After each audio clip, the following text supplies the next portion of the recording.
ನಮಸ್ಕಾರ. ಬನ್ನಿ, ಇವತ್ತು ನಾವು ಭಾರತದ 5000 ವರ್ಷಗಳ ಅದ್ಭುತ ಇತಿಹಾಸದಲ್ಲಿ ಒಂದು ಸಣ್ಣ ಪಯಣವನ್ನ ಮಾಡೋಣ. ಅಂದ್ರೆ ಪ್ರಾಚೀನ ನಾಗರಿಕತೆಯಿಂದ ಶುರುವಾಗಿ ಇವತ್ತಿನ ಆಧುನಿಕ ಭಾರತದವರೆಗೂ ಈ ಕಥೆ ಇದೆಯಲ್ಲ, ನಿಜಕ್ಕೂ ತುಂಬಾನೇ ರೋಚಕವಾಗಿದೆ. ಅಬ್ಬಾ, 5000 ವರ್ಷ! ಇಷ್ಟು ದೊಡ್ಡ ಕಥೆಯನ್ನ ಹೇಗೆ ಹೇಳೋದು? ಇದೊಂದು ದೊಡ್ಡ ಸವಾಲಲ್ವಾ? ಸರಿ, ಇದನ್ನ ಸಿಂಪಲ್ ಮಾಡೋಣ. ಈ ಇಡೀ ಇತಿಹಾಸವನ್ನ ಕೆಲವೊಂದು ಪ್ರಮುಖ ಯುಗಗಳಾಗಿ ವಿಂಗಡಿಸಿ ಕಥೆಯ ದಿಕ್ಕನ್ನೇ ಬದಲಿಸಿದ ಕೆಲವೊಂದು ಟರ್ನಿಂಗ್ ಪಾಯಿಂಟ್ಸ್ ಮೇಲೆ ಗಮನ ಕೊಡೋಣ. ಹಾಗಾದ್ರೆ ನಮ್ಮ ಪಯಣ ಶುರುವಾಗೋದೇ ಸಾವಿರಾರು ವರ್ಷಗಳ ಹಿಂದೆ. ಈ ನೆಲದ ಮೇಲೆ ಸಂಸ್ಕೃತಿಯ ಅಡಿಪಾಯ ಹಾಕಿದ ಆ ಮಹಾನ್ ನಾಗರಿಕತೆಗಳೊಂದಿಗೆ. ಪ್ರಾಚೀನ ಭಾರತದ ಈ ಟೈಮ್ಲೈನ್ ನೋಡಿ. ಸಿಂಧೂ ಕಣಿವೆ ನಾಗರಿಕತೆಯಿಂದ ಶುರುವಾಗಿ ವೈದಿಕ ಯುಗ, ಆಮೇಲೆ ಮೌರ್ಯ ಮತ್ತು ಗುಪ್ತರಂತಹ ದೊಡ್ಡ ದೊಡ್ಡ ಸಾಮ್ರಾಜ್ಯಗಳು ಹೇಗೆ ಹುಟ್ಟುಕೊಂಡುವು ಅನ್ನೋದರ ಒಂದು ಕ್ಲಿಯರ್ ಪಿಕ್ಚರ್ ಸಿಗುತ್ತೆ. ಸರಿ, ನಮ್ಮ ಕತೆ ಶುರುವಾಗೋದೇ ಇಲ್ಲಿಂದ, ಅಂದ್ರೆ ಸಿಂಧೂ ಕಣಿವೆ ನಾಗರಿಕತೆಯಿಂದ. ಇದು ಸುಮ್ನೆ ಒಂದು ಹಳೇ ಸಂಸ್ಕೃತಿಯಲ್ಲ, ತನ್ನ ಕಾಲಕ್ಕಿಂತ ಎಷ್ಟೋ ಹೆಜ್ಜೆ ಮುಂದಿದ್ದ ಜಗತ್ತಿನ ಮೊದಲ ಮಹಾನಾಗರಿಕತೆಗಳಲ್ಲಿ ಒಂದು.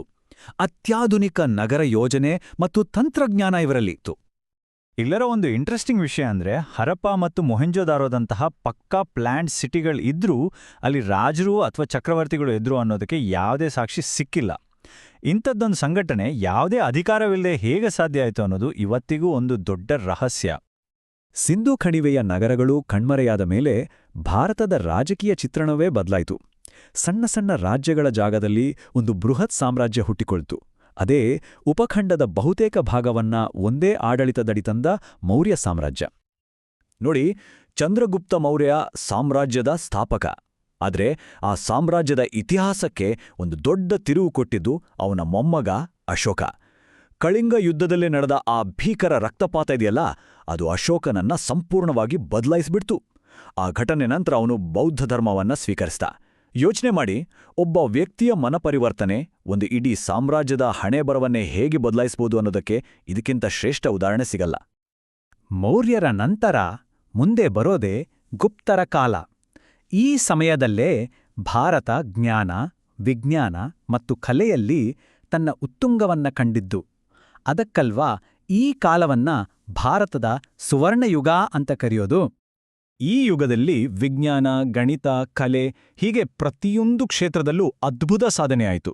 ಆರ್ಯಭಟ ಶೂನ್ಯದ ಪರಿಕಲ್ಪನೆ ಕೊಟ್ಟಿದ್ದು, ಕಾಳಿದಾಸರಂತಹ ಶ್ರೇಷ್ಠ ಕವಿಗಳು ಮಹಾಕಾವ್ಯಗಳನ್ನು ರಚನೆ ಮಾಡಿದ್ದೆಲ್ಲ ಇದೇ ಸುವರ್ಣಯುಗದಲ್ಲಿ. ಓಕೆ, ಈಗ ನಾವು ಮಧ್ಯಕಾಲೀನ ಭಾರತಕ್ಕೆ ಎಂಟ್ರಿ ಕೊಡ್ತಾ ಇದ್ದೀವಿ. ಇದು ಪವರ್ಫುಲ್ ಸುಲ್ತಾನರು ಮತ್ತು ವೈಭವದ ಸಾಮ್ರಾಜ್ಯಗಳ ಯುಗ. ಇವು ಭಾರತದ ಭೂಪಟಲನ್ನೇ ಬದಲಾಯಿಸಿದ್ವು. ಈ ಟೈಮ್ಲೈನ್ ನೋಡಿ, ಡೆಲ್ಲಿ ಸುಲ್ತಾನರು, ದಕ್ಷಿಣದ ಹೆಮ್ಮೆಯ ವಿಜಯನಗರ ಸಾಮ್ರಾಜ್ಯ, ಆಮೇಲೆ ಬಂದ ಮೊಘಲ್ ಸಾಮ್ರಾಜ್ಯ, ಹೀಗೆ ಒಂದಾದ ಮೇಲೊಂದರಂತೆ ಶಕ್ತಿಶಾಲಿ ರಾಜವಂಶಗಳು ಭಾರತವನ್ನ ಆಳಿದ್ವು. ಮೊದಲಿಗೆ ಬರೋದು ದೆಹಲಿ ಸುಲ್ತಾನರು. ಇವರು ದೆಹಲಿಯನ್ನೇ ಕೇಂದ್ರವಾಗಿಟ್ಕೊಂಡು ಸುಮಾರು 300 ವರ್ಷಗಳ ಕಾಲ ಆಳ್ವಿಕೆ ನಡೆಸಿದ್ರು. ಈ ಅವಧಿಯಲ್ಲಿ ಗುಲಾಮ, ಖಿಲ್ಜಿ, ತುಗ್ಲಕ್ ಅಂತ 5 ಬೇರೆ ಬೇರೆ ರಾಜವಂಶಗಳು ಉತ್ತರ ಭಾರತದಲ್ಲಿ ತಮ್ಮ ಅಧಿಕಾರ ಸ್ಥಾಪಿಸಿದ್ವು. ದೆಹಲಿ ಸುಲ್ತಾನರ ನಂತರ ಶುರುವಾಗಿದ್ದೇ ಭಾರತದ ಇತಿಹಾಸದಲ್ಲಿ ಒಂದು ಅತ್ಯಂತ ವೈಭವಯುತ ಮತ್ತು ವಾಸ್ತುಶಿಲ್ಪಕ್ಕೆ ಹೆಸರುವಾಸಿಯಾದ ಮೊಘಲ್ ಸಾಮ್ರಾಜ್ಯದ ಯುಗ. ಬಾಬರ್ ಈ ಸಾಮ್ರಾಜ್ಯವನ್ನ ಸ್ಥಾಪಿಸಿದ್ರೆ, ಅಕ್ಬರ್ ಮತ್ತು ಶಹಜಾನರಂತಹ ಆಡಳಿತಗಾರರು ಇದನ್ನು ಉತ್ತುಂಗಕ್ಕೆ ಕೊಂಡೊಯ್ದರು. ಅವರ ಪರಂಪರೆಯನ್ನ ನಾವಿನ್ನೂ ತಾಜ್ಮಹಲ್ ಮತ್ತು ಕೆಂಪುಕೋಟೆ ಅಂತಹ ಅದ್ಭುತ ಕಟ್ಟಡಗಳಲ್ಲಿ ನೋಡಬಹುದು. ಸರಿ, ನಮ್ಮ ಕಥೆಯ ಕೊನೆಯ ಅಧ್ಯಾಯಕ್ಕೆ ಬಂದಿದ್ದೇವೆ. ಇದು ಸಾಮ್ರಾಜ್ಯಶಾಹಿ ಆಳ್ವಿಕೆಯಿಂದ ಹೊರಬಂದು ಒಂದು ಆಧುನಿಕ ರಾಷ್ಟ್ರವಾಗಿ ಭಾರತ ಹುಟ್ಟುಕೊಂಡ ರೋಚಕ ಕಥೆ. ಈ ಕಾಲರೇಖೆ ಬ್ರಿಟಿಷ್ ಆಳ್ವಿಕೆಯ ಇಡೀ ಕಥೆಯನ್ನ ಹೇಳುತ್ತೆ. 1757ರ ಪ್ಲಾಸಿ ಕದನದಿಂದ ಶುರುವಾದ ಕಂಪನಿ ಆಡಳಿತ, 1857ರ ಮಹಾದಂಗೆ, ಆಮೇಲೆ ಬ್ರಿಟಿಷ್ ಸರ್ಕಾರದ ನೇರ ಆಳ್ವಿಕೆ ಮತ್ತು ಕೊನೆಗೆ 1947ರಲ್ಲಿ ನಾವು ಪಡೆದ ಸ್ವಾತಂತ್ರ್ಯ. ಇಲ್ಲಿ ಒಂದು ಪ್ರಮುಖ ಬದಲಾವಣೆಯನ್ನ ಗಮನಿಸಬೇಕು.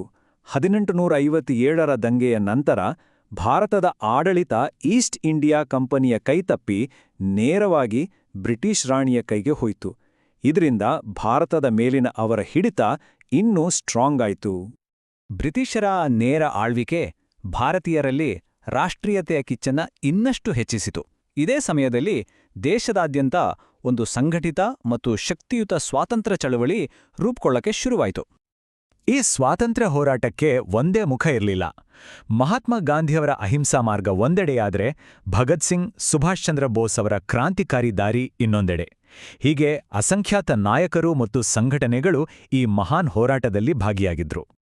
1947 ಈ ಒಂದು ವರ್ಷ ಇಡೀ ಹೋರಾಟದ ಫಲಿತಾಂಶವನ್ನು ಸೂಚಿಸಿದೆ. ನಮಗೆ ಸ್ವಾತಂತ್ರ್ಯ ಸಿಕ್ತು, ಅದರ ಜೊತೆಗೆ ದೇಶದ ನೋವಿನ ವಿಭಜನೆಯೂ ಆಯಿತು. ಇಷ್ಟು ದೊಡ್ಡ ಪಯಣದ ನಂತರ ಸಹಜವಾಗೇ ಒಂದು ಪ್ರಶ್ನೆ ಮೂಡುತ್ತೆ.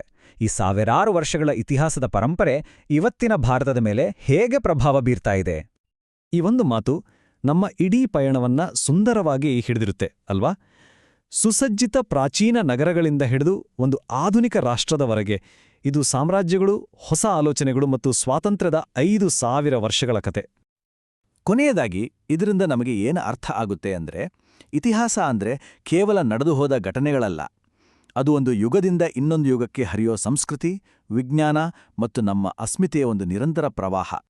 ಹಾಗಾದ್ರೆ ಈ ಪಯಣದ ಕೊನೆಯಲ್ಲಿ ನಿಮ್ಗೊಂದು ಪ್ರಶ್ನೆ: ನಮ್ಮ ಪ್ರಾಚೀನ ಸಂಸ್ಕೃತಿಯ ಪರಂಪರೆಯೇ, ಮಧ್ಯಕಾಲೀನ ಸಾಮ್ರಾಜ್ಯಗಳ ವೈಭವವೇ, ಅಥವಾ ಸ್ವಾತಂತ್ರ್ಯ ಹೋರಾಟದ ಸ್ಫೂರ್ತಿಯೇ? ಇವುಗಳಲ್ಲಿ ಯಾವುದು ಇವತ್ತಿನ ಭಾರತವನ್ನ ಹೆಚ್ಚು ರೂಪಿಸಿದೆ ಅನ್ಸುತ್ತೆ? ಯೋಚನೆ ಮಾಡಿ.